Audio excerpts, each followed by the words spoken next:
Hey everyone and welcome back to another video. Today I'm going to show you how you can voice type in Word. It's pretty easy and I'm going to show you how you can do it.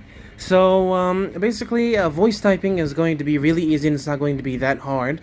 And I'm going to show you I'm going to show you how you can work. So first of all, you're going to download Microsoft Word. So Microsoft now on phone actually changed it and made it a Microsoft Office 365. Basically, everything that you need, PowerPoint, Word, Excel, everything that you want except Outlook is going to be in one application. I'm going to show how you can use it now.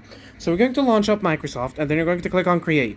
From Create, as you can see, you're going to find Word, Excel, PowerPoint, PDF, and Forms. Once you click on Word, I'm going to click on a blank document, okay? And now I created a new blank document, okay? After that, on your, depending on what keyboard you're using, you're going to find this microphone. Okay.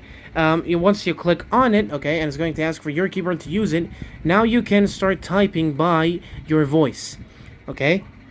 Now, there is another way, actually, which is integrated, which is the Microsoft over here. So once you click on it, it's going to ask for your Microsoft 365 Office to access your recording audio.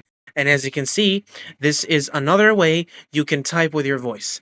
So yeah, guys, thank you so much for watching. Don't forget to like and subscribe, and I'll see you later.